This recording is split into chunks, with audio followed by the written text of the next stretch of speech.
الحمد لله نحمده ونستعينه ونستغفره ونؤمن به ونتوكل عليه ونعوذ بالله من شرور أنفسنا ومن سيئات أعمالنا من يهده الله فلا مضل له ومن يضلله فلا هادي له ونشهد أن لا إله إلا الله وحده لا شريك له ونشهد أن سيدنا وسندنا وحبيبنا ومولانا محمد وبارك وسلم أما بعد فأعوذ بالله من الشيطان الرجيم بسم الله الرحمن الرحيم لقد جاءكم رسول من أنفسكم عزيز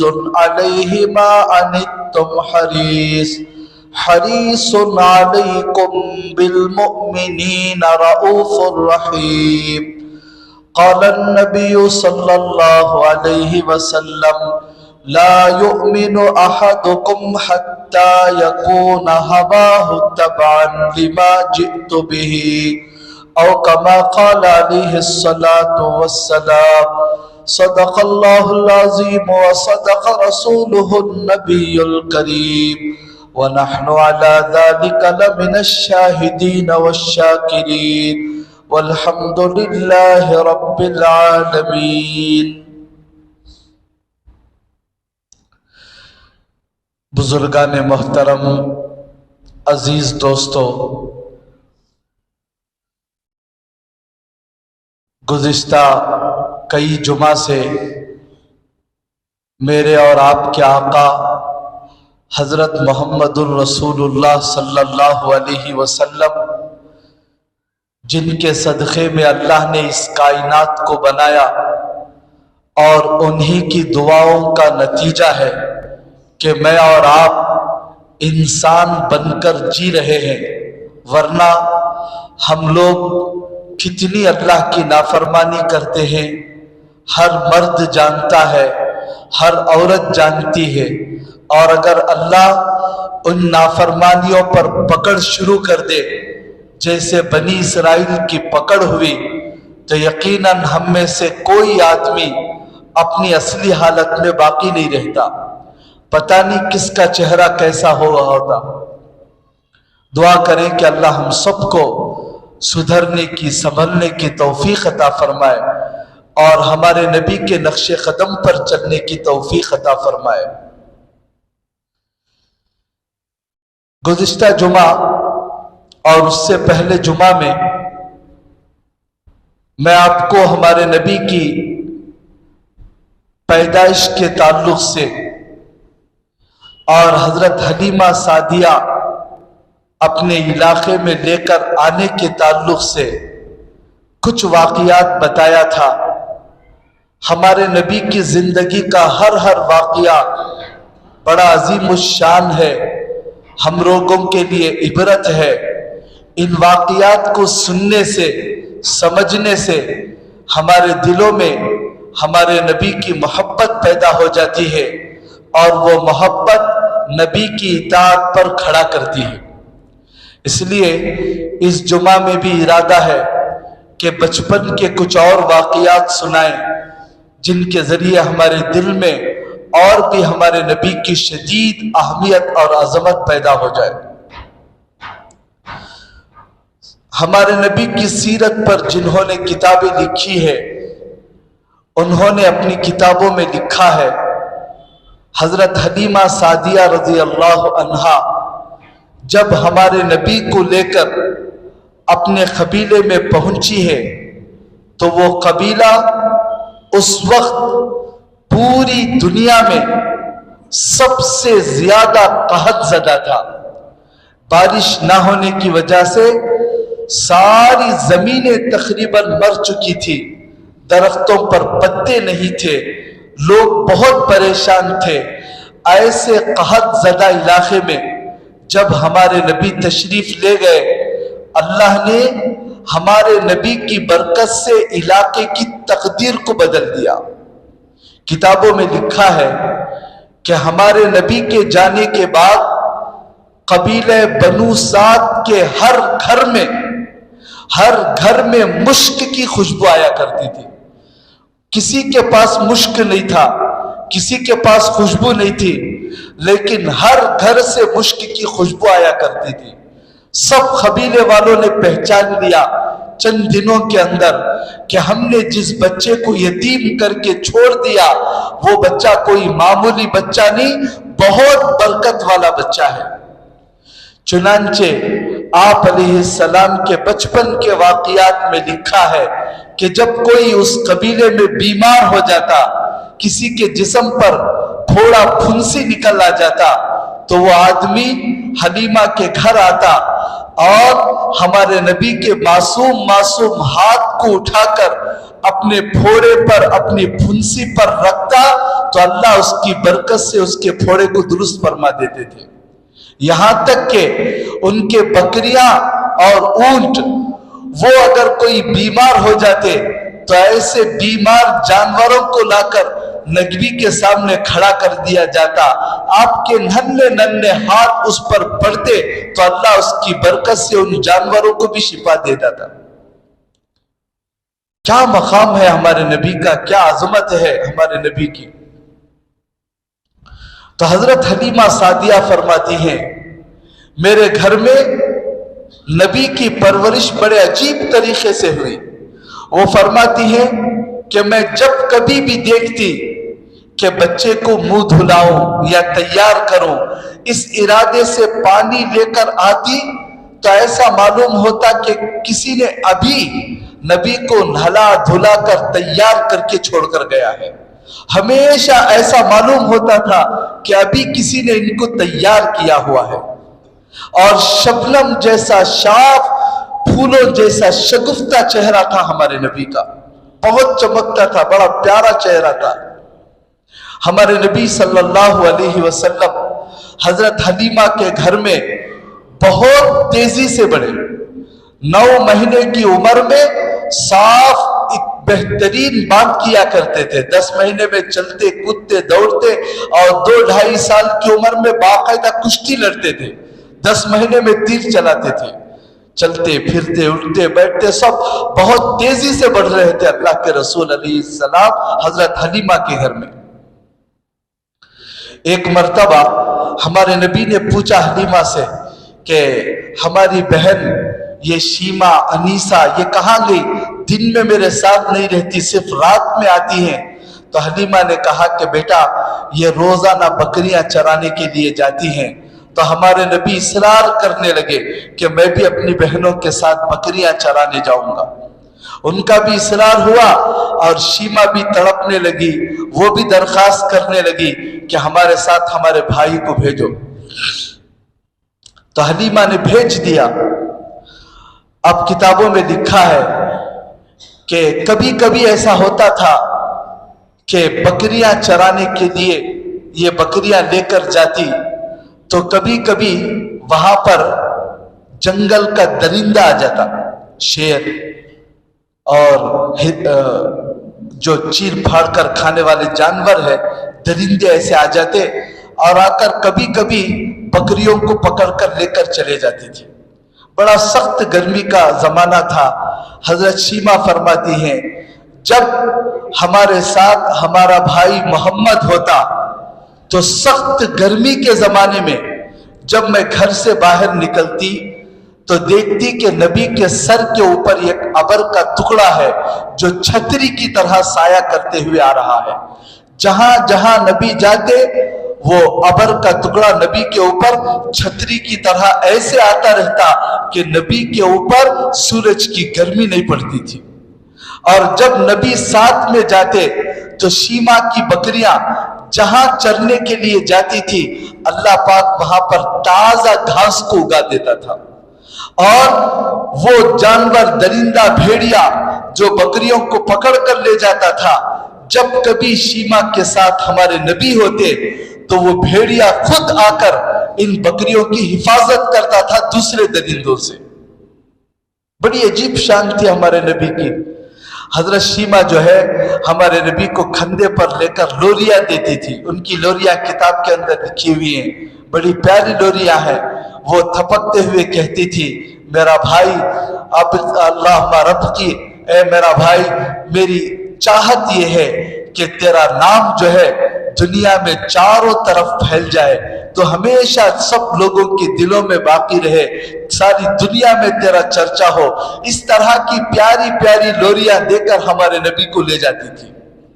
ایک مرتبہ نبی اور یہ چھوٹے بچے تھے, آپس میں لڑ رہے تھے, تو ہمارے نبی نے اس طرح زور سے ان کے کندھے کو کتر دیا کہ خون نکل آیا, اور یہ گوشت کا ٹکا جو ہے نکل کر الگ ہو گیا, خون آیا, اور ساری زندگی بھر وہاں پر نشان پڑ گیا حضرت شیما کے. تو فرماتی ہیں کہ وہ نشان شروع میں مجھے تکلیف تو بہت ہوئی, لیکن معصوم بچہ تھا, بھائی نے کاٹا تھا, لیکن وہی نشان کئی برس کے بعد میرے اور میرے پورے علاقے کے لیے رحمت کا ذریعہ بن گیا. ہمارے نبی 4 سال کی عمر میں جب حضرت حلیمہ کے یہاں سے اپنی ماں کے پاس گئے اور پھر وہاں مکے میں رہے, 40 سال پر نبوت ملی, اور پھر 50 پر 3 سال تک مکے میں رہے, اور اس کے بعد آخر کے 10 سال مدینے میں آئے. تو مدینے میں رہنے کے زمانے میں حضرت شیما کا قبیلہ ایک جنگ کے موقع پر پورا کا پورا قبیلہ جو ہے غلام بن کر حاضر ہوا. تقریباً 6000 قیدی آئے ہوئے تھے, اور بہت بڑا مال غنیمت ان کے علاقے سے ملا تھا. 6000 قیدیوں کو ایک لائن میں رکھ دیا تھا. اللہ کے نبی نے کہا تھا اگر ان کے علاقے کے لوگ آ کر سفارش کریں تو ہم ان کو واپس بھیج دیں گے, اور اگر سفارش نہ کریں تو پھر مال غنیمت کے طور پر ان کو تقسیم کر دیں گے. اور وہ سارے مال کو اور ان سب کو مکہ مکرمہ میں ایک جگہ ہے جسے جعرانہ کہتے ہیں. لوگ جب عمرہ کرنے کے لیے جاتے ہیں تو کہتے ہیں کہ بڑا عمرہ کرنے جانا ہے. وہاں جعرانہ سے جو لوگ احرام باندھتے ہیں اس کو بڑا عمرہ کہتے ہیں. تو اسی مقام پر اللہ کے رسول علیہ السلام نے یہ پورے قبیلے کے لوگوں کو وہاں پر رکھ دیا. اللہ کے نبی وہاں بیٹھے ہوئے تھے, تو ایک دو صحابی آ کر کہنے لگے, اللہ کے رسول ایک عورت آپ سے ملنا چاہتی ہے, اور وہ یہ کہہ رہی ہے کہ وہ آپ کی بہن ہے. اللہ کے نبی نے کہا کہ میری تو کوئی بھی بہن نہیں ہے, خیر بلا لو بات تو کر لیں گے. تو حضرت شیما اللہ کے نبی کے پاس آئی. اللہ کے نبی نے پہچانا نہیں کیونکہ وہ بوڑھی ہو گئی تھی, اور اللہ کے نبی بھی بوڑھے ہو گئے تھے. حضرت شیما اللہ کے نبی کو کب اٹھائی تھی؟ 2 سال کی عمر میں گود میں اٹھا کر پالا تھا. اس لیے اللہ کے نبی کبھی کبھی شیما کو بھی امی جان کہہ کر پکارتے تھے, حلیمہ سعدیہ کو بھی, شیما کو بھی, کیونکہ بھی شیما نے بھی ہمارے نبی کو ماں کی طرح ہمارے نبی کو پالا تھا. تو شیما سامنے آئی اور آ کر کہنے لگی, محمد تو مجھے بھول گیا, میں وہی ہوں جو تجھے 2 سال کی عمر میں اپنی گود میں لے کر دعائیں کرتی تھی. میری تمنا تھی کہ تیرا چرچا ساری دنیا کے اندر پھیل جائے, ہر زبان کے اوپر تیرا چرچا ہو. دیکھ میری تمنا آج پوری ہو گئی ہیں, ساری دنیا میں تیرا چرچا ہے. میں اور میرے سارے قبیلے کے لوگ تیرے پاس غلام بن کر حاضر ہوئے. اللہ کے نبی اور بھی سوچ رہے تھے بچپن کے واقعات. تو اتنے میں اللہ کے نبی نے جو قطرہ تھا, جو نشان پڑا تھا, اس کو کپڑا ہٹا کر دکھایا کہ دیکھ اس جگہ تم نے مجھے کاٹا تھا. اب نبی کو جب یاد آ گیا فوراً آنکھوں میں آنسو جاری ہو گئے, اور کھڑے ہو کر اپنی چادر بچھا کر اپنے بہن کو وہاں پر بٹھایا بہت عزت و اکرام کے ساتھ. اور پھر شیما سے اپنی ساری داستان سنی اور شیما کو رہا کیا. اور پھر ایک ایسا وقت آیا کہ سارے قبیلے کو اللہ کے رسول علیہ السلام نے 6000 آدمیوں کو رہا کیا, اور شیما کی محنت اور کوشش اور نبی کے اخلاق سے وہ پورا کا پورا علاقہ پھر مسلمان ہو گیا. تو حضرت شیما جو ہے اللہ کے نبی سے بڑے لاڑ پیار کے ساتھ گود میں رکھ کر دعائیں دیتی ہوئی لوری جو دیتی تھی, وہ خود اپنی زندگی کے اندر دیکھ لی کہ اللہ نے ان کی لوری قبول کر لی. پورا چرچا سارے عالم کے اندر پھیل گیا. اللہ کے رسول کا۔ تو اسی بچپنے کا واقعہ ہے کہ اللہ کے رسول علیہ السلام ایک مرتبہ بیٹھے ہوئے ہیں حضرت حلیمہ کے گود میں، تو بکریاں وہاں چر رہی تھی، تو اس میں سے ایک بکری آئی اور آ کر اللہ کے نبی کو اپنی زبان سے چاٹا، پیار کیا اور پھر سجدہ کیا، سجدہ کر کے چلی گئی۔ حلیمہ بہت تعجب میں پڑ گئی کہ یہ کیا جانور کر رہا ہے، اور پھر ایسا واقعہ ایک دو دفعہ نہیں کئی مرتبہ زندگی میں ہوا۔ ایک اونٹ ایک مرتبہ پاگل ہو گیا، اونٹ جب دیوانہ ہو جاتا ہے جو آدمی دکھے اس کی کھوپڑی اٹھا کر پھینک دیتا ہے، تو صحابہ کرام نے اس کو باندھ دیا مضبوط، کہیں ایسا نہ ہو کہ کسی کو نقصان پہنچائے، اور وہ اونٹ پاگل ہو کر اچھل رہا تھا۔ تو اللہ کے نبی نے صحابہ سے کہا کہ اس کی رسی کھول دو۔ صحابہ نے کہا کہ پاگل ہو گیا ہے، کہا کہ تم رسی تو کھولو۔ تو رسی جب کھولے تو وہ اونٹ سیدھا اللہ کے رسول کے پاس آیا اور آ کر بیٹھ گیا اور اللہ کے نبی کو سجدہ کیا۔ اللہ کے نبی نے پیشانی کو بہت شفقت سے ہاتھ پھیرا اور کہا کہ اس کے مالک سے کہو کہ اسے دانا پانی اچھی طرح کھلائے۔ اور ایک مرتبہ ایک باغ میں گھوم رہے تھے، وہاں بھی ایسے ہی ایک جانور آیا اور آ کر اللہ کے رسول کو سجدہ کیا۔ حضرت ابو بکر ساتھ تھے، انہوں نے کہا کہ اللہ کے رسول یہ جانور، یہ بے زبان جانور یہ آپ کو سجدہ کر رہے ہیں، تو ان کے مقابلے میں ہم انسان، ہمارے لیے بھی اجازت ہونا چاہیے کہ ہم بھی آپ کے لیے سجدہ کریں گے، آپ کا اکرام کریں گے، آپ کے لیے اپنا سر آپ کے قدموں کے اندر جھکا دیں گے۔ تو اللہ کے نبی نے حضرت ابو بکر کو منع کیا اور فرمایا میری امت میں ہرگز یہ بات جائز نہیں ہے کہ کوئی انسان کسی دوسرے کو سجدہ کرے۔ اگر سجدہ کرنا جائز ہوتا تو میں بیوی کو حکم دیتا کہ وہ شوہر کے لیے سجدہ کرے، لیکن جائز نہیں ہے تو میں بیویوں کو بھی منع کرتا ہوں کہ اپنے شوہروں کا سجدہ نہ کریں۔ دیکھ لیا ہمارے شریعت کے اندر کتنی صاف اللہ کے نبی نے یہ بات بتائی کہ سجدہ اللہ کے سوا کسی کے لیے جائز نہیں ہے، نبی کے لیے ہی جائز نہیں ہے، تو پھر ولی کے لیے کیسے جائز ہو جائے گا کہ ہم جا کر ولیوں کے مزاروں پر سجدہ کریں، وہاں جا کر نبی کی قبر پر سجدہ کریں۔ کسی قبر کے پاس بھی سر جھکانا، کسی درخت کے پاس سر جھکانا یا ماں باپ کے پاس سر جھکانا یہ شرک ہے جو اللہ کو پسند نہیں ہے۔ قدر کریں، احترام کریں، ادب کریں، ولیوں کے پاس جا کر کچھ پڑھ کر بخشیں، ان کا وسیلہ دے کر دعا کریں، ٹھیک ہے، لیکن کسی ولی کے پاس سر جھکانے کی اجازت نہیں ہے۔ مقام ہے ہماری شریعت کے اندر، یہ سر صرف اللہ کے سامنے جھکنے کے لائق ہے، باقی کسی کے سامنے نہیں۔ تو انہی بچپن کے واقعات میں لکھا ہے حلیمہ سعدیہ تو پہلے ہی سے جانتی تھی نبی کے بارے میں۔ جب یہ بی بی آمینہ کے پاس لینے گئی تھی تو بی بی آمینہ نے حلیمہ کو بتایا تھا کہ میرے بچے کا مقام کیا ہے، جب یہ میرے پیٹ میں تھا تو میں کیسے کیسے خواب دیکھتی تھی، اور جب ولادت کا وقت ہوا تو ایک ایسا نور نکلا تھا کہ مجھے شام کے محلات نظر آئے۔ یہ سارے واقعات بی بی آمینہ نے حلیمہ سعدیہ کو حوالہ کرنے سے پہلے سنایا، تاکہ حلیمہ سعدیہ یہ نہ سمجھے کہ وہ ایک یتیم بچے کو لے کر جا رہی ہے، بلکہ بہت بابرکت اور بہت شان والے بچے کو لے کر جا رہی ہے۔ سارے واقعات بی بی آمینہ نے سنا دیے تھے۔ تو ایک مرتبہ گود میں لے کر ایسی ہی بیٹھی ہوئی تھی تو ان کے قبیلے سے کچھ یہودیوں کا گزر ہوا۔ یہ یہودی جو تورات جاننے والے اور ان کے ساتھ کچھ نجومی بھی تھے، نجومی کہتے ہیں تاروں کو دیکھ کر کچھ فال بولنے والے، اور یہ فال بولنا اللہ کے نبی نے فرمایا اگر کوئی آدمی کسی فال بولنے والے کے پاس گیا اور اپنی زندگی کے تعلق سے سوال کیا تو پھر وہ آدمی میری امت میں نہیں ہے۔ کسی سے فال پوچھنا جائز ہی نہیں ہے، اور کوئی بتا بھی نہیں سکتا، صاف بات ہے۔ غیب کا علم اللہ کے سوا کسی کو نہیں ہے۔ کوئی عامل بتا رہا ہے یا کوئی نجومی بتا رہا ہے تو بہت بڑا دھوکے باز ہے، دھوکہ دے رہا ہے. اسے کیا پتا چلے گا کہ میرے گھر میں کیا ہے؟ آج کل سب عاملوں نے، اکثر بہت سارے عاملوں نے لوگوں کو الو بنا رکھا ہے. گھر میں پتہ نہیں، نیند نہیں آتی، بچی کی شادی نہیں ہوئی یا کسی کی طبیعت خراب ہے، کسی عامل کے پاس گئے تو وہ عامل کہتا ہے کہ تمہارے گھر میں جنات کا بسیرا ہے.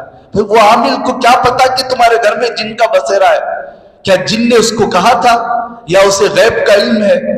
کتنی بڑی عجیب بات ہے. یہ جنات، عامل، یہ سب کا چکر ہمارے اسی ملکوں کے اندر ہے. یہاں ہندوستان، پاکستان، ان علاقوں میں، سعودی عرب میں چلے جاؤ، کوئی عامل، تعویذ، گنڈا کچھ بھی نہیں ہے. کیا جن کو وہاں الو نہیں ہے کیا سعودی عرب کے اندر؟ کتنا بڑا کنٹری ہے، کوئی عامل نہیں ہے، کوئی تعویذ نہیں ہے، کسی کے گھر کے اندر جن کا بسیرا نہیں ہوتا. یہ تو سب جیسے ہمارے خیالات ہوتے ہیں اللہ ان کے حوالے کر دیتے ہیں. اللہ کی ذات پر یقین رکھے، بھروسہ رکھے. ہمارا یہ ایمان ہے، نفع اور نقصان صرف اللہ کے ہاتھ میں ہے. کوئی جن ہمیں پریشان نہیں کر سکتا، کوئی عامل ہمیں نقصان نہیں پہنچا سکتا. ہم صحیح ہیں، ہمارے اعمال صحیح ہیں، ہمارا کوئی بھی بال بھیگا نہیں کر سکتا. جو بھی ہے صرف ہمارے خیالات. اگر ہمارے دل میں آیا کسی عامل کے پاس جا کر تعویذ لینے سے میں اچھا ہو جاؤں گا تو اللہ کا ویسا ہی فیصلہ اس کے لیے ہو جاتا ہے. انا عند ظن عبدی بی، میرا بندہ میرے ساتھ جیسا گمان کرتا ہے میں ویسا ہی اس کے لیے فیصلہ کرتا ہوں. ہمارا گمان ہے عاملوں کی تعویذ لانے سے اچھا ہوں گے تو اللہ انہی کے حوالے کر دیتا ہے، تو جان اور تیرا عامل جان. اور اگر ہمارا بھروسہ ہے شفا دینے والا اللہ ہے تو اللہ جو ہے ہمیں شفا دے کے بتائے گا. یقین ویسا پیدا کرے اللہ کی ذات سے. مخلوق سے جب ہٹائیں گے تو اللہ ویسا یقین دے گا. حضرت جی مولانا الیاس صاحب رحمت اللہ علیہ کے والد، ان کے بارے میں لکھا ہے، سب سے پہلے حضرت جی سے پہلے وہ مرکز نظام الدین میں تھے، جو وہ مرکز بنگلے والی مسجد کے اندر رہتے تھے. تو ان کے بارے میں لکھا ہے کہ وہ اپنے بچے الیاس کو لے کر آ گئے تھے وہ بنگلے والی مسجد کے اندر، اور اللہ کی ذات پر ایسا بھروسہ تھا ان کا. پہلے جو کی دینے والی گھڑی رہتی تھی وہ گھڑی بھی کھٹ جاتی تو کی تک دینے کے لیے تیار نہیں ہوتے تھے. صرف 2 رکعت نماز پڑھ کے اللہ سے مانگتے تو اللہ جو ہے گھڑی کو چالو کر دیتا تھا. پھر اس سبب کو بھی کیوں اختیار کریں، کرنے والا تو اللہ ہے. بیمار پڑ جاتے تھے حضرت جی مولانا الیاس صاحب رحمت اللہ علیہ، بہت بیمار ہو جاتے تھے تو ان کی بیوی کہتی، یعنی حضرت جی مولانا الیاس صاحب کی والدہ، کہ بچے کو ہسپتال لے کر جاؤ، ڈاکٹروں کے پاس لے کر جاؤ. تو وہ کہتے کہ میں کسی انگریز کا چہرہ دیکھنا بھی نہیں چاہتا. اس وقت اکثر ڈاکٹر جو ہے انگریز تھے. تو بچہ بیمار بھی پڑتا تو صرف اللہ کے سامنے ہاتھ پھیلا کر دعا کرتے، اللہ شفا دے دیتا تھا. اللہ مالک ہے ویسا، قادر قدرت. ہمارا یقین جیسا ہے بس ویسے فیصلے. یہ الگ بات ہے، اسباب کو اختیار کرنا بھی ضروری ہے، یہ الگ مسئلہ ہے. لیکن بتا رہا ہوں کہ اللہ کے ساتھ تعلق جوڑنے والوں نے کیسے اپنے مسائل کو حل کر لیے. لیکن ہم لوگ چھوٹی چھوٹی باتوں پر نجومیوں کے پاس جاتے ہیں، جا کر فال دیکھتے ہیں. گھر بنانا ہے تو اسے واسطو دیکھنے والے کو بلاتے ہیں. کتنے بڑے شرک کی بات ہے. واسطو دیکھنا کفر کا کام ہے. کوئی آدمی واسطو پوچھا گھر بنانے سے پہلے، سمجھو کہ اس کا ایمان سے اس کا نام نکل جاتا ہے. کوئی غیب کی بات کسی سے نہیں پوچھنا چاہیے. ہاں کسی انجینئر سے پلان معلوم کر لے کہ کس طرف دروازہ رکھنے سے ٹھیک رہے گا، کس طرف کھڑکی رکھنا ہے. پلان معلوم کر لیا الگ بات ہے، لیکن واسطو دیکھنا بالکل غیروں کا طریقہ ہے، مسلمانوں کا نہیں ہے. کیا ہونے والا ہے کسے کیا پتا. حضرت علی ایک مرتبہ جا رہے تھے ایک کام سے، پوری فوج ساتھ تھی صحابہ کرام کی. تو اسی طرح ایک نجومی آیا اور آ کر کہنے لگا کہ حضرت علی ابھی اس ٹائم کے اندر نہ نکلے، تھوڑی دیر کے بعد نکلے. حضرت علی نے پوچھا کیوں؟ کہا کہ اگر اس ٹائم کے اندر جاؤ گے تو تم اپنے کام کے اندر ناکام ہو جاؤ گے. تو حضرت علی نے کہا اچھا تم جو ٹائم بتا رہے ہو اس ٹائم میں جائے تو کیا ہوگا؟ وہ کہنے لگا کہ میں جو ٹائم بتاؤں گا اس ٹائم میں جاؤ گے تو تم جیت جاؤ گے. تو حضرت علی نے کہا اللہ کے نبی کا نہ کوئی نجومی تھا اور نہ ہمارا کوئی نجومی ہے، اور اللہ کے نبی نے ہمیں ایسے نجومیوں کی بات پر بھروسہ کرنے سے منع کیا ہے، میں اسی وقت نکلوں گا۔ یہ کہہ کر اسی وقت گئے اور جا کر فتح پائی، اور فتح پانے کے بعد مسلمانوں سے کہا اگر ہم نجومی کی بات سنتے تو وہ نجومی کہتا میرے کہنے سے کامیابی ملی، اللہ کی طرف سے کامیابی نہیں ملی، ہمارا یقین بدل جاتا۔ تو ایمان والے کو ہر وقت میں، ہر حالت میں، ہر مصیبت میں بھروسہ صرف اللہ پر رکھنا چاہیے۔ تو اس زمانے میں کچھ نجومی تھے، اللہ کے نبی کو جب نبوت ملی اس کے بعد نجومیوں کا اور آسمان پر شیاطین کا جانے کا سب طریقے بند ہو گئے۔ تو کچھ نجومی تھے وہ ستاروں کو دیکھ کر، اور جو ہے وہ یہودیوں کے جو بڑے بڑے علماء تھے وہ کتابوں کو دیکھ کر آنے والی کچھ باتیں بتایا کرتے تھے۔ تو حلیمہ سعدیہ نے اس جماعت کے پاس گئی اپنے بچے کو لے کر، اور جا کر کہی کہ یہ نہیں کہا کہ یہ بی بی آمینہ کا بچہ ہے، بلکہ یوں کہا کہ حضرت بی بی آمینہ کے ذریعے جو جو واقعات سنی تھی اس کو اپنی طرف منسوب کیا کہ یہ بچہ جب میرے پیٹ میں تھا تو مجھے ایسا ایسا محسوس ہوا، جب پیٹ سے باہر نکلا تو میں نے ایسا نور دیکھا۔ ابھی اتنا کہنا تھا تو ان نجومیوں سے ایک چیخ کر تلوار نکال دیا اور کہنے لگا کہ اس بچے کو جلدی قتل کر دو ورنہ یہ بچہ بڑا ہو کر سارے عرب پر حکومت کرے گا۔ تو اتنے میں حضرت حلیمہ ڈر گئی، ان کے شوہر بھاگ کر آئے، پوچھا کہ یہ کون ہے؟ کہنے لگی کہ یہ اس بچے کے باپ ہیں اور میں اس بچے کی ماں ہوں۔ تو وہ نجومی کہنے لگا اس بچے کو دیکھ کر ایسا معلوم ہوتا ہے کہ تم اس کی ماں ہرگز نہیں ہو سکتی، تم اس کے باپ ہرگز نہیں ہو سکتے۔ تو انہوں نے ڈانٹا ڈرایا اور بچے کو لے کر نکل گئے، اور یہ بھی انسنی بات ہو گئی اور وہ لوگ بھی نکل گئے۔ لیکن حلیمہ کے دل میں بیٹھ گیا کہ بچے کو خطرہ ہے۔ تو ایک مرتبہ اور بھی اسی طرح میلے کے اندر لے کر گئی، وہاں بھی ایک کاہن تھا، وہ بھی اسی طرح حلیمہ اور اس بچے کو دیکھ کر زور سے چیخنے لگا، دھاڑے مار کر چیخنے لگا۔ لوگ جمع ہو گئے تو وہ آنکھیں بند کر کے سر نیچے کر کے کہنے لگا اس بچے کو قتل کر دو ورنہ یہ بچہ بڑا ہونے کے بعد تمہارے باپ داداؤں کو بیوقوف بتائے گا اور ایک نئے دین کو لے کر آئے گا، اور اگر نہیں قتل کرو گے تو وہ تمہیں قتل کرے گا اور پھر سارے گاؤں پر، سارے ملک پر اس کی حکومت ہوگی۔ لوگوں نے کہا کون سا بچہ، کون سا بچہ؟ تو حضرت حلیمہ چیخ کو سن کر فوراً وہاں سے بھاگ گئی۔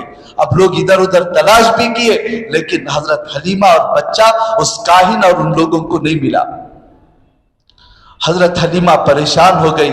اب جب 2 سال کی عمر ہوئی تو فوراً بچے کو لے کر ماں کے حوالے کرنے کے لیے قبیلے سعد سے نکلی۔ تو دل میں تمنا تھی کہ اور چند سال یہ بچہ رہے۔ اتفاق سے جب مکہ مکرمہ میں پہنچی تو مکے کے اندر اس وقت ایک بیماری پھیلی ہوئی تھی جسے طاعون کہتے ہیں، انگریزی میں جسے پلگ کہتے ہیں، وہ بیماری پھیلی ہوئی تھی۔ تو بی بی آمینہ سے درخواست کرنے لگی کہ آپ 1-2 سال کے لیے اور بچہ مجھے دے دیں، یہ بچہ بہت برکت والا ہے، اس بچے کے ذریعے ہم نے اپنے علاقے کے اندر بہت تبدیلی محسوس کی ہے۔ تو بی بی آمینہ بھی کہنے لگی کہ واقعتاً مکے کے اندر بیماری پھیلی ہوئی ہے اور 2 سال کے لیے بچے کو لے کر جاؤ۔ تو خوشی خوشی حلیمہ سعدیہ جتنے دن وہاں رہنا تھا رہ کر پھر بچے کو لے کر اپنے علاقے میں آ گئی۔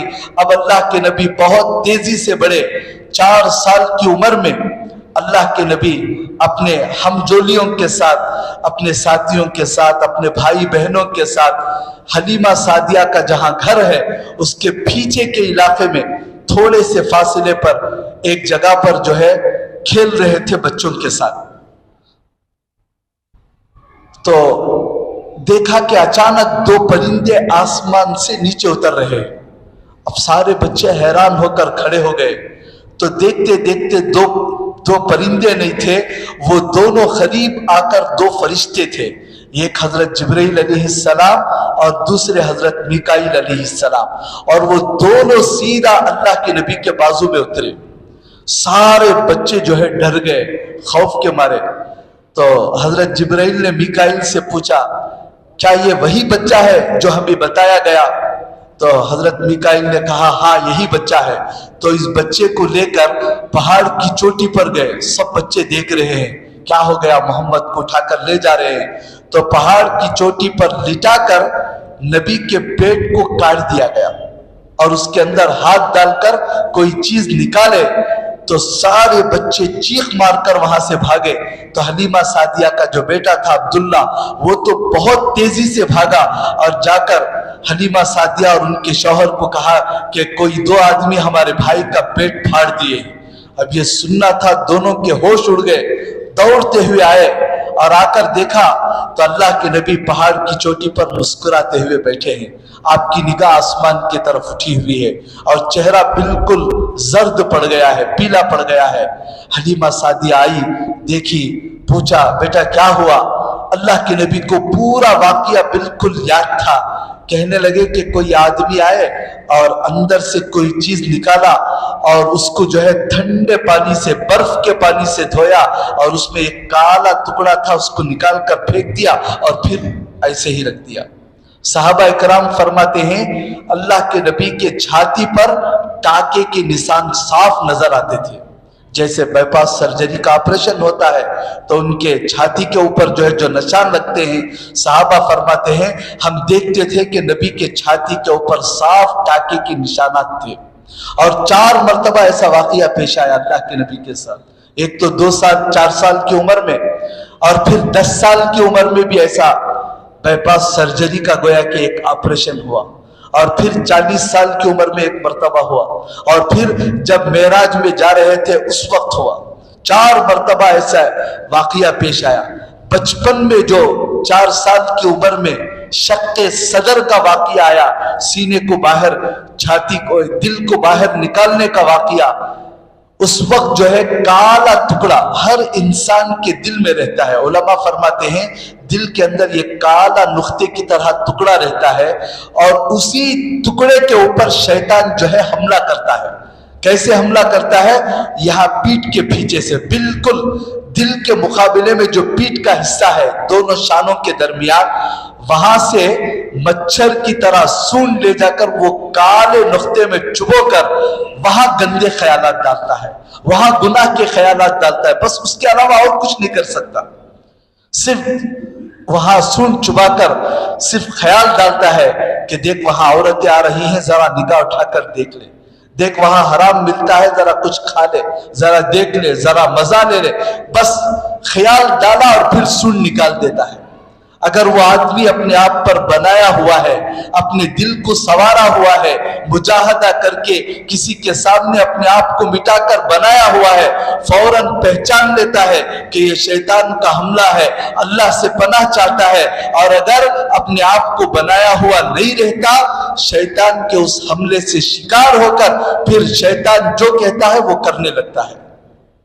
تو اللہ کے نبی کے دل سے اللہ نے اس ٹکڑے کو نکال کر بچپن ہی میں پھینک دیا کہ شیطان کو جگہ ہی نہیں تھی کہ اللہ کے نبی کے دل میں جا کر وسوسہ ڈالے، اور دل کو سی کر دل کے بالکل مقابلے میں ایک مہر لگا دی، سیل لگا دی، نبوت کی سیل، کہ یہ آدمی نبی ہے جو بڑا ہو کر ایک عظیم الشان ہستی بننے والا ہے۔ جب یہ واقعہ حلیمہ سعدیہ کو سنایا تو ان کے شوہر کہنے لگے اب اس بچے کے تعلق سے بہت خوف ہوتا ہے، بہتر یہ ہے کہ اس بچے کو حوالے کر دیں۔ یہ سوچ کر ہمارے نبی کو لے کر حلیمہ سعدیہ، ان کے شوہر سب نکلے۔ اب مکے کو جا رہے تھے، راستے میں جاتے جاتے ایک جگہ پہاڑی علاقہ تھا، حضرت حلیمہ سعدیہ اللہ کے نبی کو بٹھا کر ذرا ضرورت کے لیے گئی، آ کر دیکھا تو اللہ کے نبی غائب، کہیں بھی نظر دوڑاؤ ہمارے نبی نظر نہیں آ رہے۔ گھابری ہو کر، فوراً پریشان ہو کر دوڑی، اور دوڑ کر عبد المطلب سے کہنے لگی کہ آپ کا پوترا نظر نہیں آ رہا ہے۔ عبد المطلب سیدھا گئے اور جا کر کعبے کے پاس کھڑے ہو گئے، اللہ سے دعائیں مانگنے لگے، اور پھر 2-3 آدمیوں کو لے کر ادھر ادھر سب دوڑانے کے لیے قافلے کو بھیج دیا، اور خود نکلے ادھر ادھر جا رہے تھے تو کتابوں میں لکھا ہے کہ یہ غیبی آواز آئی کہ فلاں درخت کے پاس، فلاں پہاڑ کے پاس جاؤ۔ تو عبد المطلب وہاں گئے تو دیکھا کہ ایک بچہ کھڑا ہے۔ اب 4 سال کا بچہ تھا لیکن دیکھنے کے لیے 8 سال کا لگ رہا تھا۔ اب عبد المطلب نے 2 سال پہلے دیکھا تھا بچے کو، بالکل چہرہ الگ تھا، اب پہچان نہیں سکے کہ یہ میرا پوترا ہے۔ فوراً جا کر پوچھا کہ تم کون ہو؟ تو اللہ کے نبی نے کہا محمد بن عبداللہ بن عبد المطلب، میں محمد ہوں جو عبداللہ کا بیٹا ہوں اور عبد المطلب کا پوتا۔ تو فوراً عبد المطلب سینے سے لگا کر پھر اس بچے کو لے کر آئے۔ اب 4 سال کے بعد حلیمہ سعدیہ نے بی بی آمینہ کے حوالے کر دیا، تو یہ 2 سال بس اللہ کے نبی اپنی ماں کے پاس رہے۔ اب 2 سال کے بعد 6 سال کی عمر تھی، بی بی آمینہ نے درخواست کی، خواہش ظاہر کی اپنے سسرال میں کہ میں اپنے میکے جانا چاہتی ہوں، اپنی ماں کے گھر جانا چاہتی ہوں۔ اجازت دے دی۔ تو ام ایمن ایک باندی تھی، اللہ کے نبی کی باندی تھی۔ ام ایمن اور بی بی آمینہ اور ہمارے نبی، یہ تینوں کا ایک قافلے کے ساتھ مل کر مدینہ منورہ گئیں، اور سب سے پہلے بی بی آمینہ اپنے شوہر کے خبر کے پاس اتری اور پتہ نہیں کیا کیا، کیا ایصال ثواب کیا اس زمانے کے حساب سے، اور پھر مدینہ منورہ میں گئی، اپنے گھر میں، اپنے ننیال میں تقریباً 1 مہینے تک تھی۔ اللہ کے رسول جب ہجرت کر کر جا رہے تھے تو اس گھر کو بتایا، بچپن کی یاد تازہ ہو گئی۔ آج سے تقریباً 40 پر 6 سال پہلے جس گھر کے اندر اترے تھے، جس گاؤں پاؤڑی کے اندر جا کر اللہ کے رسول تیرتے تھے، صحابہ کرام کو بتایا کہ میں یہاں بچپن میں کھیلا ہوں، ان گھروں میں کھیلا ہوں، اس کنویں میں میں تیرنا سیکھا ہوں۔ اس طرح سارے واقعات بچپن کے اللہ کے نبی نے صحابہ کرام کو بتائے۔ تو وہاں رہ کر 1 مہینے کے بعد جب واپس آ رہی تھی تو راستے میں مقام ابوا، ایک علاقہ ہے ابوا نامی گاؤں ہے، وہاں پر بی بی آمینہ کی طبیعت خراب ہو گئی، اور اتنی طبیعت بگڑ گئی کہ بی بی آمینہ بیٹھنے کی بھی قابل نہیں رہی۔ اب سمجھ لی کہ میرا آخری وقت ہے، تو اللہ کے رسول کو بلا کر سینے سے لگایا، چوما، اور اس وقت جو اشعار کہے وہ بھی کتابوں کے اندر لکھے ہوئے ہیں۔ کہنے لگی ہر آدمی کو مرنا ہے، جو بھی آیا ہے سب چلے جائیں گے، لیکن میرے بیٹے تو آیا ہے، جانے کے لیے نہیں آیا ہے، تو جائے گا لیکن تیرا نام رہتی دنیا تک باقی رہے گا۔ اس طرح بڑے عظیم الشان اشعار کہہ کر بی بی آمینہ کا وہاں انتقال ہو گیا، اور وہ بڑا لمبا درد بھرا واقعہ ہے۔ بڑی مشکل سے اللہ کے رسول وہاں سے آئے۔ کتابوں میں لکھا ہے کہ جب دفن کیا گیا تو خبر کو پکڑ کر زار و خطار اللہ کے نبی رو رہے تھے کہ میں یہاں سے آنے والا نہیں ہوں۔ بڑی مشکل سے سنبھال کر ام ایمن ہمارے نبی کو وہاں سے لے کر آئی ہیں۔ اور پھر ایک وقت حدیبیہ کے بعد، صلح حدیبیہ کے بعد جب اللہ کے نبی اسی مقام سے گزرے تو وہاں پر خبر کو درست کیا اپنی ماں کی، اور اتنا روئے کہ داڑھی بھیگ گئی۔ صحابہ کرام نے پوچھا کہ اللہ کے رسول آپ بھی اتنا روتے ہیں؟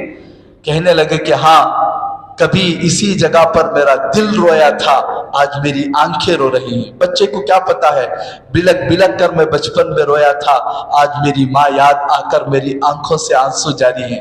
کاش میری ماں زندہ ہوتی اور میں نماز میں کھڑا ہوتا، میری ماں آواز دیتی کہ بیٹے محمد، تو میں نماز توڑ کر فوراً جی امی جان لبیک کہہ کر حاضر ہو جاتا تھا۔